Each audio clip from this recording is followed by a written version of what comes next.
State of the Sun Devils with Jeremy Schnell, Jesse Morrison, and Mitch Baraldis, an Arizona Sports podcast. Hello and welcome into another edition of State of the Sun Devils alongside Jesse Morrison and Mitch Baraldis. I'm Jeremy Schnell. Well, guys, what's happening with ASU men's basketball is kind of unexpected, especially after what we saw at the end of non-conference play. ASU men's basketball is 2-0 to start Pac-12 play. Kind of unprecedented at this university, Mitch. I think it's more fascinating that they've played so much better in the second half of both of these games than they did in the first half. And you look at the final scores, and if you just looked at the final score, I don't think you could get the full grasp of how the Sun Devils won both of these games against Stanford and Cal. They were down 12 to Stanford and then down 16 to Cal, and had to come back with massive surges in the second half to just win both of those. And a lot of props goes to Frankie Collins for kind of leading the charge, specifically in the Cal win. But I don't understand why this team has to be the second half only team. I'd much more appreciate a first half also. Yeah, team. and it's not even the entire second half either. A lot of the times it's like the last 10-ish minutes of the game they turn it on. This team is still really bad offensively. Just do not take good shots. I just don't like what they do on offense at all. But somehow in these second halves, it's been working. Yeah, somehow they just find it and they play a little bit better down the stretch. And again, yeah, you've got to shout out Frankie Collins. And I said this to Jeremy the other day, like he needs to play 35 to 40 minutes a game. Like we've seen this in college basketball before where guys just play. It's not 48 like the NBA. Just suck it up, right? Sure. Yeah. It's easy for us to say over here behind the microphones. But I think he's clearly established himself as the best player on ASU's team. And he's shown it, man. Yeah, they've got to ride with him just as the star, as the number one scoring option, number one everything option. Yeah. 13.4 points a game, 3 assists, 45% from the field. The only issue with him is his free throw shooting and a little bit of his 3-point shooting. But hey, we'll take it if he's issue. Yeah, if he's creating off the dribble and getting to the bucket, he's very shifty, Mitch, and he can really, really score at the bucket, between the trees, even. Well, that's one of the major successes of Frankie is his ability to get inside the 3-point line and then find his spot and then put up a good jumper. I mean, we saw a signature one against Cal, right? That's one of Frankie's strongest assets. The problem is if he puts himself in a poor position, like the defense keys in on him a lot, then he's really creating a strugglesome shot when there's other opportunities around him that he could go to offensively. So if you get the good balance of Frankie Collins, the one that's contributing offensively and then also distributing the ball, this team is going to go far offensively. But as we've discussed, there's not necessarily a dead set plan for them offensively. They just kind of go. And whether that's a detriment to them or whether it's led to their success, that it's kind of the root of their offense. Yeah, and Jesse, I talked about his free throw shooting and his 3-point shooting, but he shot 3 of 5 from 3 and, only took 3 free throws, but was 2 of 3. So, better than he has been against Cal. But I think Frankie Collins, if he continues to play like this, ASU has a chance in this poor Pac-12 so far this year. Yeah, and one more thing to add about him is that, even if he's facilitating, the likelihood of one of the other players in this offense also putting up a horrible shot is is likely. So if they're going to take bad shots, I'd rather Frankie Collins take those bad shots because it seems like he can kind of finish those bad shots, those contested layups, for example. So, yeah, I mean, it's going to be a struggle offensively. I don't see that really changing, but maybe just relying on Frankie is kind of what we're saying here.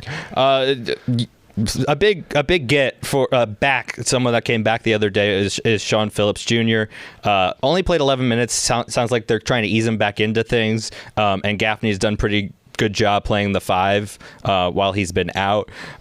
I thought in terms of him coming back again, Hurley's going to ease him back into things, but I would love to see him continue to get up there in minutes and possibly play 30 plus a game, Mitch.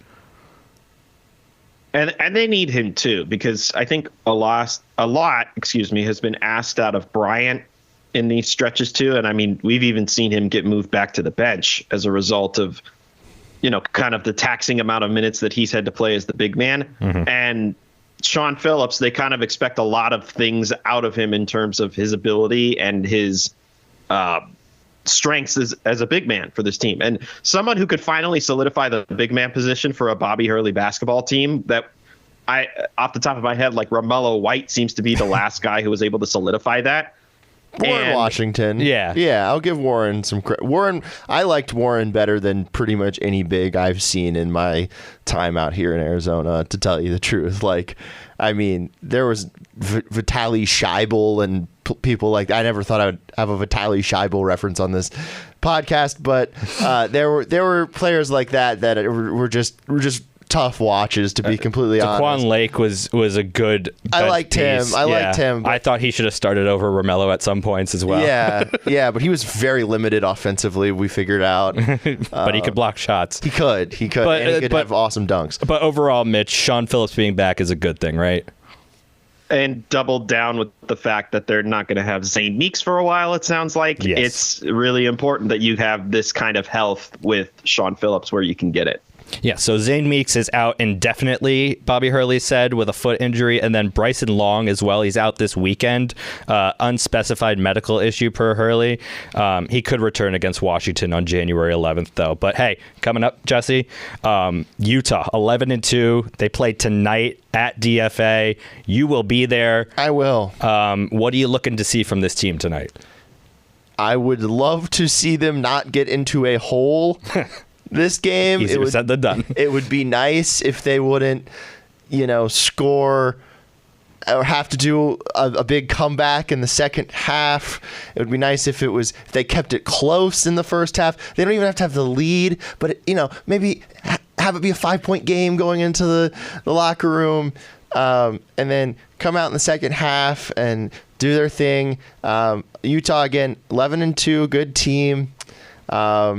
It should be a tough one for ASU, but every game seems to be a tough one for ASU. So it's just whether or not they come out on top. I would like to say, though, that the Stanford win is looking good. Yeah. I mean, like after they beat Arizona by 40 points it was? They beat Arizona last night, which is, if we're recording on Thursday, they played UCLA on a Wednesday. UCLA and USC are much worse than everybody thought they were going to do this year. Yes, correct. But still a good win for Stanford. If you're an ASU fan, you kind of want Stanford to do well from here on out. They got Page a junior too. Yeah, because of that win over U of A. That's a big win. And then their wins, if they continue to stack those wins, that's going to be a good looking win for ASU over Stanford. And yeah, just again, shout out ASU for going into on the road to the Bay Area and starting 2-0 with both games on the road for the first time since 87-88 in the Pac-12. I mean, Mitch, this is a tough weekend for this team. They play 11-2 Utah, and then depending on what Colorado does down in Tucson, they could be 12-2 or 11-3. So, I mean, this is going to be a tough weekend. You could hope for a split. You could be ecstatic if they get, both. But what are you expecting and hoping for, Mitch? I mean, I worry more, and Utah's been a good a great Pac-12 team for the last few years, but I worry about Colorado just because they have Tad Boyle's been the coach there for ever, basically. But they've been really frisky this year, like even entertaining some top 25 level votes and then losing to Colorado State earlier in their non-conference season. Like, I don't really know how to gauge this Colorado team yet, and that worries me a bit because when you have a couple of volatile teams like an Arizona State or a Colorado, it's cliche, but anything can happen. And because these teams haven't established consistency yet, that worries me a bit. I think they're going to play Utah competitive tonight. I don't know if it's going to result in a win, but look, I've been pessimistic about them before, and they've proven me wrong. So maybe my doubled down pessimism will bring great optimism for ASU tonight and this weekend. Hopefully it's a good crowd, too. It's a Pac-12 game, 9 p.m. There's going to be no issues getting there from work. 9 p.m. is the issue. 9 p.m. is the issue. But again, college basketball games, they only last 2 hours, so you'll be home well before midnight. So I hope that is what we're going to see tonight, because when DFA is rocking, DFA is an awesome atmosphere.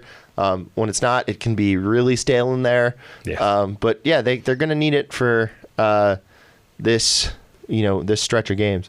Again, Colorado, others receiving votes as well as Utah. Colorado with 86, Utah with 82 in the AP poll. So again, tough weekend for ASU. Now over to football real quick. They picked up a huge get in the linebacker room. Sean Elliott, he had 111 tackles this season at New Mexico State, had 9 against undefeated Liberty. Mitch, they are just solidifying this linebacker core. They've gotten 2 studs. I mean, generally speaking, to put it into like a wide view, everything that ASU football has done this offseason has been improving in areas that they needed to improve based on either players that they lost because they're seniors or players that they lost in the transfer portal.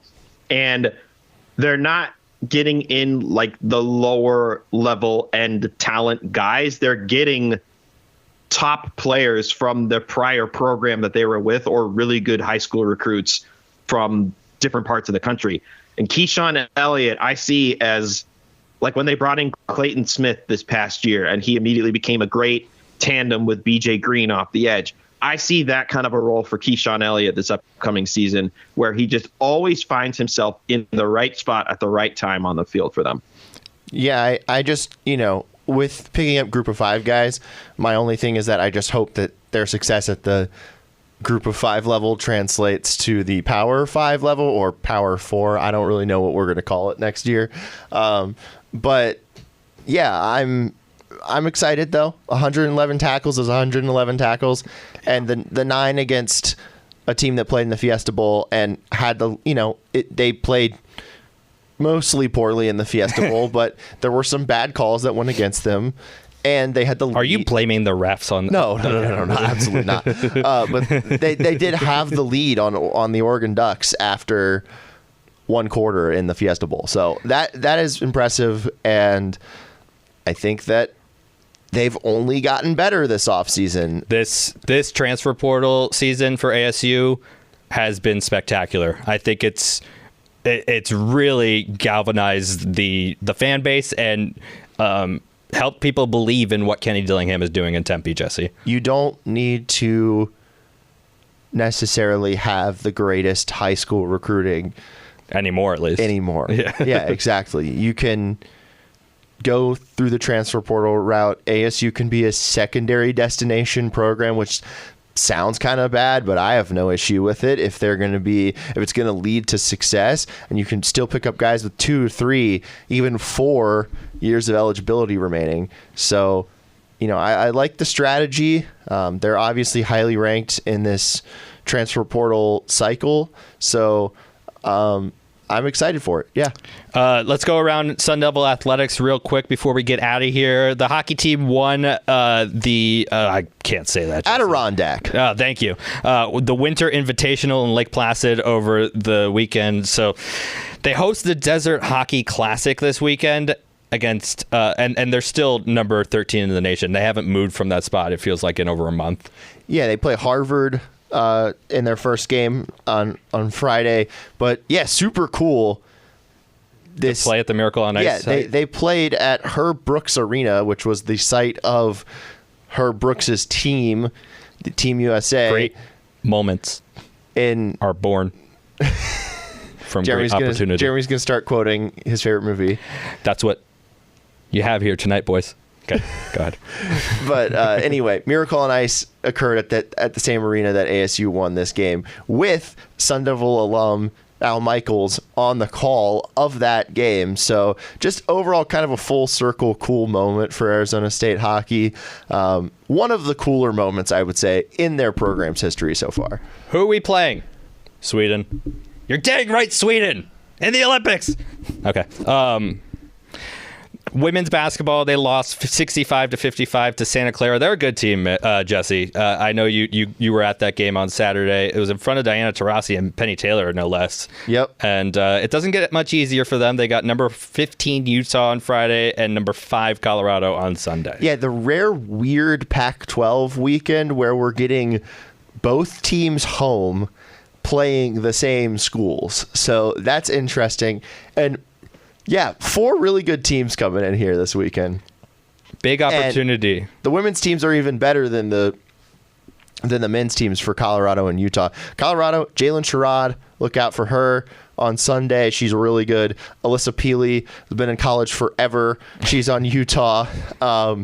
She's a really, really talented offensive player. So it's going to be a tough weekend for Arizona State women's basketball and Arizona State hoops in general. Big opportunity for Natasha Adair's squad to get a statement victory, or 1 or 2 statement victories, Mitch, against Utah or Colorado. And get some Pac-12 wins out of the way early, because they played Arizona already, and that one didn't go in their favor. So let's get the Pac-12 win out of the way. Both of these teams are much better than that Arizona team, just FYI. Ugh, that's scary. Men's swimming and diving is still number 1 in the country.